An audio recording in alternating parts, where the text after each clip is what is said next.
clicked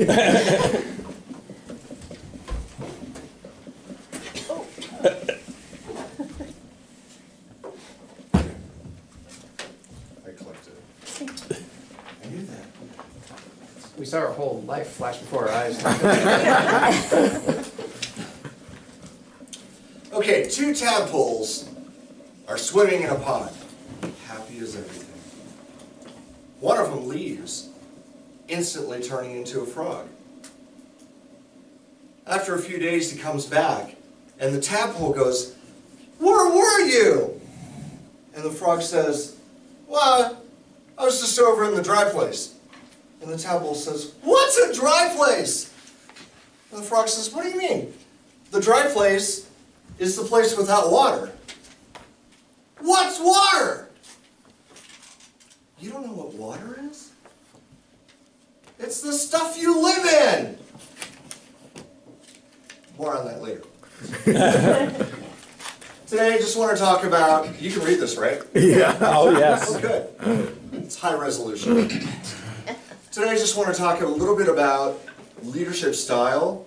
This is one of the speeches in the Visionary Communicator Pathways unit thing. So I've gotten to this speech. And the purpose of it is to discover your leadership style. I am so old that I will tell you what I've discovered over the last 30 years and also try and give you a few tools that you might want to use yourself. So I want to talk about why this is important, a little bit about the path from personality to leadership, a few insights that I've gained if you put it all together, and then just a little challenge for you. So why is this important? You know, there are a lot of times where becoming aware is the only way that you can forget about things. And I found that's true in my life. When you study why you do things and who you are and try and get some kind of grounding on how you interact with the world, by the time that you're done, you're ready to forget it all and you can move on to actually being productive and helping other people instead of staring at your belly button the whole time. That's why I think this is important, and I think that's why this is in the pathway that I am in. Personality to leadership. So I have a number of different personality tests over the years that I've taken because I've been in the workforce since 1993. Is anyone here in the room not been born by 1993? All right! 1996. Okay. All right, 3 years after I started my career. It's true. I'm old. The first one that I think you would find really interesting is the Strengths Finder. A few years ago, this came out, and the premise was, don't try and change something that's a weakness into a strength. Just capitalize on your strengths. Focus on your strengths and do those things really well. As you can see, I've highlighted my top 5 because you have to pay for your top 35, and I just don't think it's worth it because if I focus on my top 5, I can spend the rest of my life working on that. My top ones are input, ideation, followed by activator, achiever, and learner. And those are simply to say that I spend a lot of time doing strategic thinking and influencing others and then executing and getting things done. Consequently, you might say, wow, you're really terrible at relationship building because you don't have any of those circled. But that's just to say that I don't have my top 5. My 6th one could be in this. I could have woo. I don't know. You can, if you buy the book, you can take this and find out your top 5 for free too. Well, for the cost of the book. That gives me a little bit of information about how I approach things.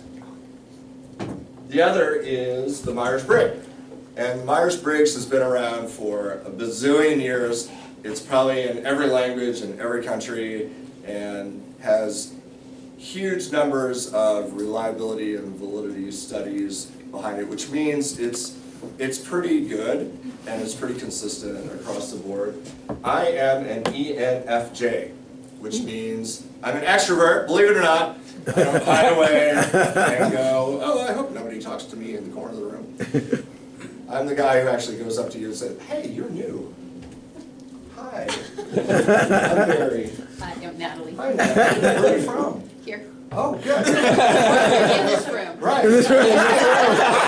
All along. Well, I hope you enjoy your stay at the hot tub swimming pool. I'm a tadpole. Do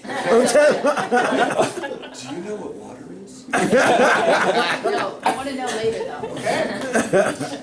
In addition to being an extrovert, I'm also intuitive on the intuitive scale. I'm high intuitive, high N. I'm also a high F, so that means I get my feelings hurt really easily. Please don't insult me after the speech. And I'm judging. Greg, I hate your shirt.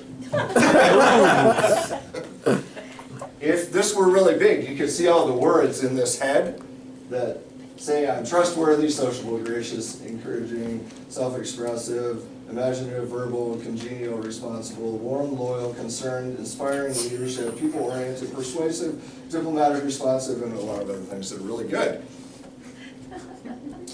The next is the DISC. The DISC.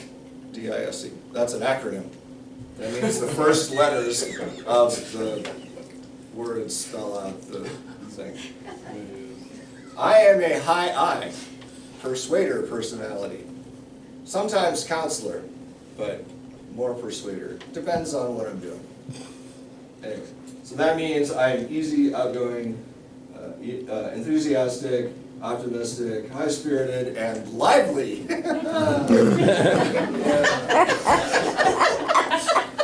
All right.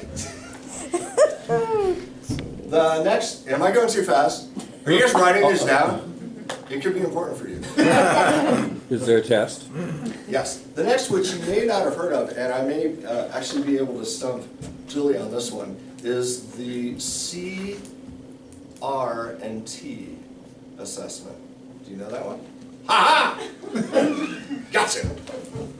The C, R, and T is, and the reason why it's named this way is that if you tell people what it is, when they take it, then they'll skew the results. It is creativity and risk-taking. So creativity is on the bottom axis and risk-taking is on the y-axis.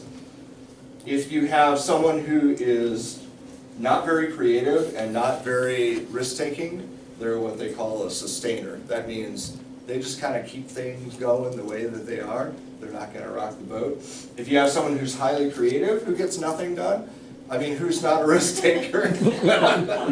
They're called a dreamer. So they have lots of great ideas, but they don't execute because they don't take risks. If you have a challenger, that means someone who is always questioning what you're doing, but has no ideas for making anything better. I love those people. At the top is the innovator who has high risk taking, high creativity. You can imagine what that would take. I am in the middle, and I am a practicalizer. So I have moderate risk-taking, moderate creativity. I'm the guy who turns ideas into reality. So that was a very insightful thing that I did with those surveys. Blah, blah, blah. Keep that in mind. Now, I just want to turn to some of the life experiences that I've had in understanding leadership, and that is the most important was a leadership training course that I attended in Minnesota with Taylor Corporation. I don't know how many years ago now, because it's been a long time and I've tried to forget that career. But we spent probably about a year studying leadership, communication styles, and coupled that with physical training in terms of centering and breathing and stuff like that. Sort of like corporate America meets Eastern religion and yoga. But they didn't tell us that. We did all sorts of stuff, like trust fall. Has anyone done a trust fall? It can change your life. Well, Putting your hands, putting your life in the hands of 15 or 20 other people and falling backwards off of the platform. but they've got their hands together, Right. so. It will change your life one way or another. The other thing that we did was we did rappelling off of a high thing. We also did a telephone pole climb, and you had to stand up on the top and then jump off. I've given a speech about that. And we also did an over-the-wall team building exercise where we had to get 15 or 20 people over a 12-foot or 15-foot wall in the shortest time period. And I actually was leading the team in doing this, and that team was a bunch of other presidents from other companies that were owned by Taylor Corporation. Those all put together gave me these insights, and I again say, if this were large, you could read it. I just divided this up into direct supervision and matrix leadership and pros and cons. So if you are directly reporting to me, I will be great because I will look for your input. I will be highly sensitive about your needs as a human being. I will be very aware of goals and performance. I will be process oriented. I will not blame you. I will think, what about the process is wrong here? What do we need to fix? Because it's certainly not you, because you have good intentions and skills. And I also will search for different ways of putting pieces together and seeing things differently. On the con side, my detail orientation will drive you absolutely insane because I will want to know everything. I can over-control if I'm not careful. And the high achievement standards that I set for myself may be too much pressure for you. From a matrix management standpoint, that's when you supervise people who are not directly reporting to you. I'm able to interact with everyone. I connect disparate ideas. I often come up with a kernel of the solution and then let other people figure out how to implement it. And I communicate excellently, and I want to step in everyone else's responsibility is a con, because I can. I can grow bored after a while, and I might sacrifice the big idea to get something else done that's a little easier. What about you? I'm out of time.